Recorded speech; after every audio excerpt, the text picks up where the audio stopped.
So, a very good afternoon to everyone present here.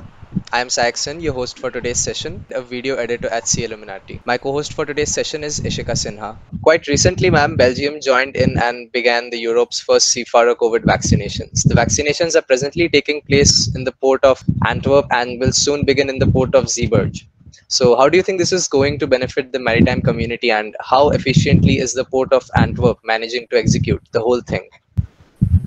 Yeah, thank you for that question. So the initiative is being taken by a company called Mediport.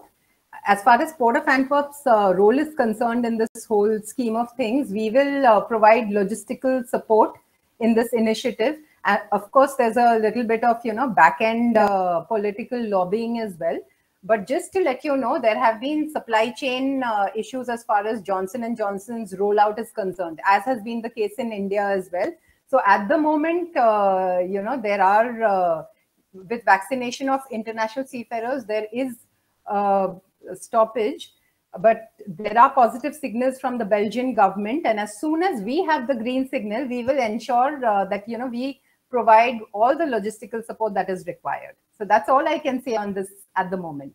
Man, the pandemic has affected every sector equally.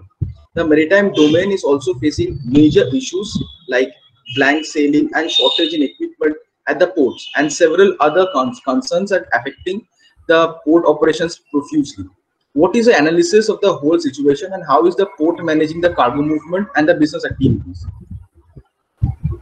So let me start by, when the pandemic hit in 2020, we were operational 24/7. And we immediately had a task force in place. So this was one of the best things that the port did. This task force comprised of players in the port. So the Port of Antwerp took initiative. Of course, the Port Authority was involved, but we also had the logistics players at the port, the terminal operators. So anyone and everybody who's a part of the business operations in the port, the customs authorities, basic objective was to ensure, smooth trade facilitation during these challenging times, which we were able to achieve. And another thing was, we had green lanes, green channels which were developed. So, and we ensured that our customers had visibility of that through, of course, the outreach that we did.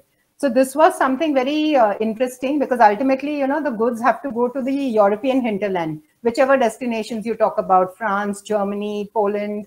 So it was very important to ensure and pass on the communication to customers that from Port of Antwerp to your end destinations, these are the green channels or areas and routes by which the goods can be delivered, all the essential commodities can be delivered on a quicker basis. So that was one. So I think this was also reflected very well in our figures. So last year, we again had a record year where we had about 12 million TEUs of in terms of numbers of cargo volumes that were handled. So this was quite an achievement. We grew by about 1.3%. The pandemic did give a lot of people an opportunity to think about their supply chain. So specifically supply chain managers who have to be traditionally, like I said, we've been approaching our work in a traditional way.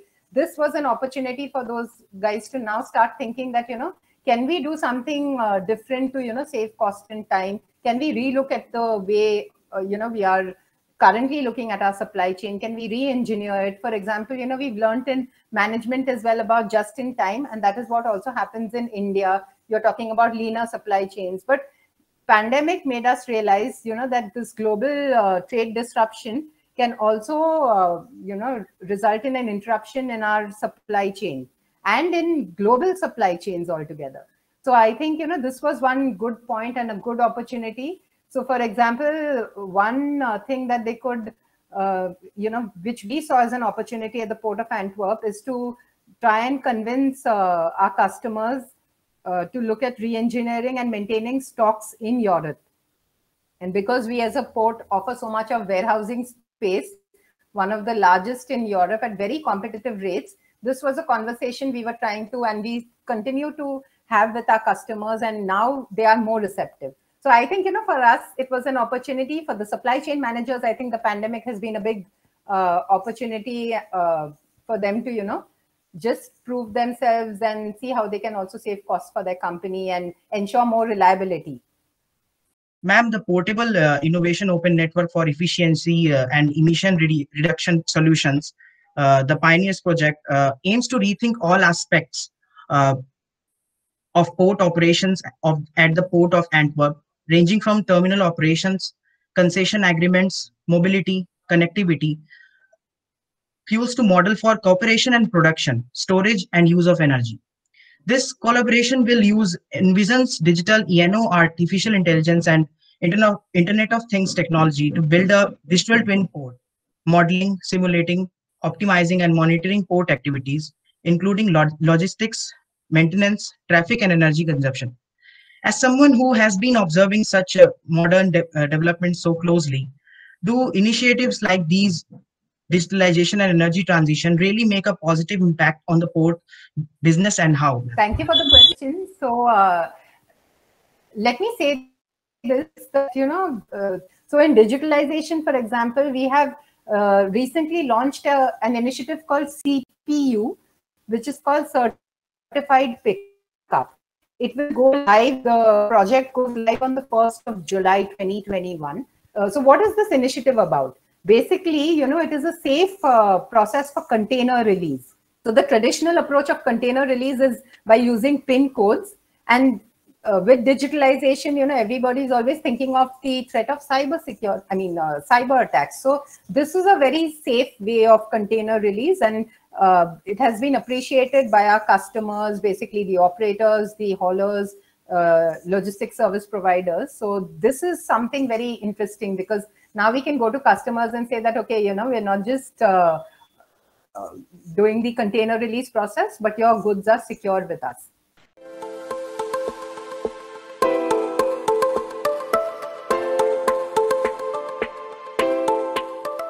Thank you for that interesting question. So I think India is striving to be a factory for the world across many sectors, such as pharma, auto and auto components, IT, etc. And also, there is an interest to integrate with the global value chain. There is also, this Atmanirbhar concept in India. Another area where India is also striving to, cater to their aspirational middle class, because that is a significant percentage of our population. So if you look at these areas, I think this is where the opportunity is for Australia, and this is where they have always focused on. So some of the things that Australia really has capability in is resources and energy. Big need for India.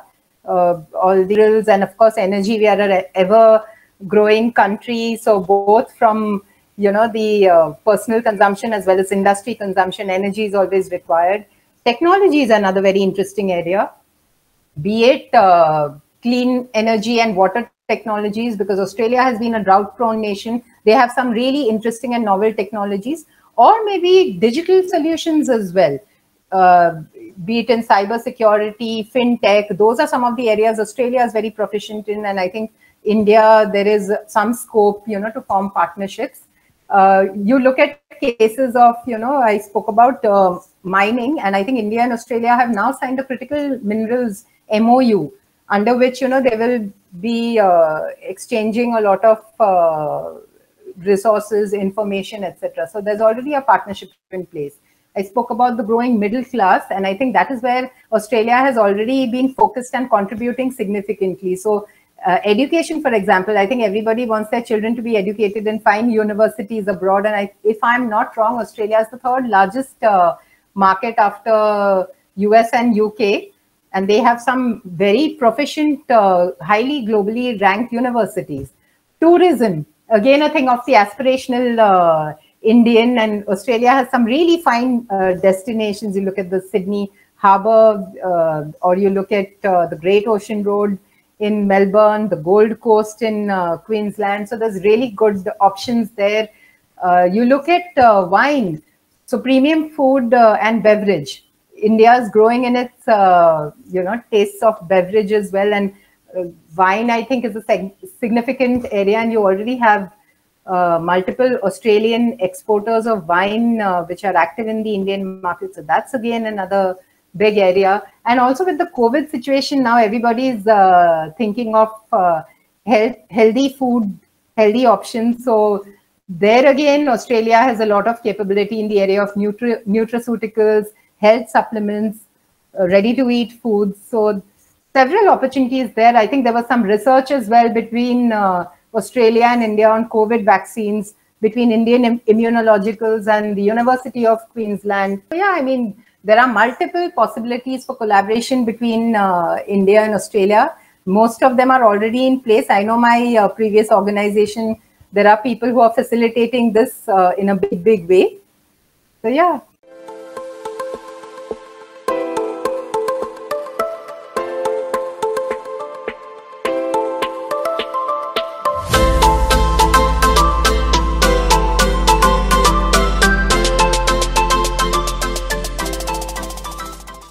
Sustainable energy is basically, sustainability rather, is one of our main corporate goals. And we see ourselves as a world port reconciling climate, economy, and people. So this is a very hot topic for us. And you rightly spoke about the next gen district. See, what has happened with the Port of Antwerp is, you may be aware that we host one of the largest petrochemical clusters within the Port of Antwerp. And now Europe is going green. So this puts a little bit of pressure on us. And having said this, you know, we realized during the pandemic, one of the reasons we did so well compared to the other ports in the Hamburg-Le Havre range is because we are diversified in our cargo mix. So not too much of dependence on one specific sector, right? Even though I spoke about a big chemical complex that we have at the Port of Antwerp. So there has always been an interest to look at, you know, keep looking at other sectors, and hence, you know, the next gen district. And with the next gen district, the focus has been, I've said this previously as well, that manufacturing, where we are looking at energy transition, so all sorts of green businesses to come and set up there, or the process industry, where we are looking at a coalition for carbon dioxide reduction in the port, and looking at new streams of you know, molecules to be developed. There is a focus on circular economy. There is a focus on recycling, both mechanical and chemical recycling and reuse of products. So these are the type of industries that we are encouraging. And with this, there of course will be new skill sets that will be required. And hence, you know, there will be new jobs that will be generated. So this is basically our plan to, you know, ensure that we have new skill sets and new jobs as well at the port, and something different compared to, you know, what the others are doing in the region. Malini ma'am, I have read it somewhere. It is said by many theoreticians that someone who has a control over someone or some country who has control over Indian Pacific Ocean has the greatest naval power. And that gets me to the question that even after being a geographically blessed country like India, what is the reason that Indian ports are not so efficient as it can be, according to you, ma'am? Yeah, of course, you know, we have one of the biggest coastlines, and comparatively, if you look at Belgium, has a smaller coastline, but so much of efficiency. You look at the Port of Antwerp itself. And see, to answer your question, I think, you know, what is happening with our ports is they are in such proximity with one another that they're competing for the same cargo as well. So, of course, you have several choices, but then do we have so much of cargo that it justifies having so many ports? Look at some states, for example, like Andhra Pradesh. How many ports? And I think they have plans of 3-4 other ports which are coming up. So I think that is one thing. Optimization is something that one needs to really look at. The other thing is, you know, also about the industry. Most of our industry is not near the coastal areas. And this has been a long time debate. The whole reason why Sagarmala came up, and there was this concept of port-led industrialization, which is so prevalent in European nations. It is prevalent in the Port of Antwerp as well. You know, I spoke about the big chemical industry and some of the other industries that we have in the port complex. So that is something which is not seen in India. You look at some of the major cargo hubs in the country, okay, which are also, not only the cargo generating hubs, but the exporting hubs. They are very far from the coast, inland.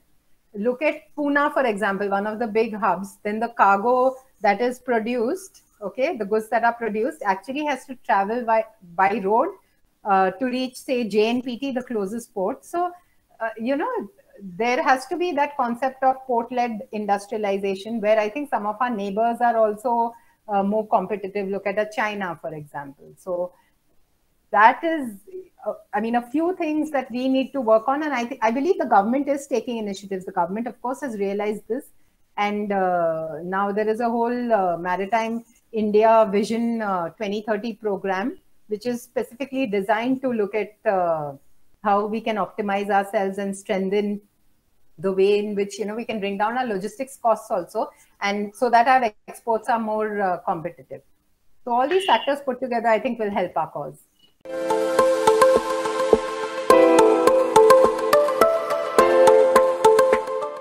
Okay, so the way I will answer this question is, I think we have been a little more resilient, because see, our businesses, our industry, the private sector, has not necessarily received grants from the government, like, in some of the Western as well. And yet, businesses have sprung back, and now finally, exports wise as well, the business. How I think Port of Entwerp can contribute is, as I said, ensuring that we continue to provide that sustainable, resilient, and reliable gateway that we are, to facilitate trade between India and Europe. This is an opportunity for businesses to relook at their supply chain. And one of the things I was thinking of is to look at the concept of using Port of Antwerp as a hub, not just a gateway, but a warehousing and distribution hub. So you can stock some of your products there, because with the pandemic, what happened is, with this global supply chain disruption, there were issues to even supply products. So when India opened up, Europe was shut. And then again, when Europe opened up, India, was had the lockdown scenario. So to avoid this and to, emerge as that reliable supplier to your customer in Europe, one good idea would be to maintain some stock in Europe. And as I said, we have ample warehousing space at competitive rates. Why not consider us as that, place where, just in case tomorrow some other disruption happens? And, we kept speaking about the pandemic, but look at Suez Canal. That was another big disruption that happened. So you don't want to always land up in a situation where your supply chain is interrupted. And hence, just in case, these situations happen, would you maintain stock at the Port of Antwerp? And I even said that, we had these green channels in Europe, be it the Netherlands, Germany, France, etc. We ensured that, and we also communicated it to the audience. So that is another advantage, connectivity. So not only the warehousing aspect, but ultimately nothing is consumed at the port. It is consumed at the end destination. So we are extremely well connected to those end destinations. So this is what, we'd like to encourage Indian businesses with, not only to look at us as a gateway to Europe, but also look at, and think about, just in case tomorrow you have these supply chain disruptions, why don't you consider stocking with us and distributing via our channel to the end customer in Europe?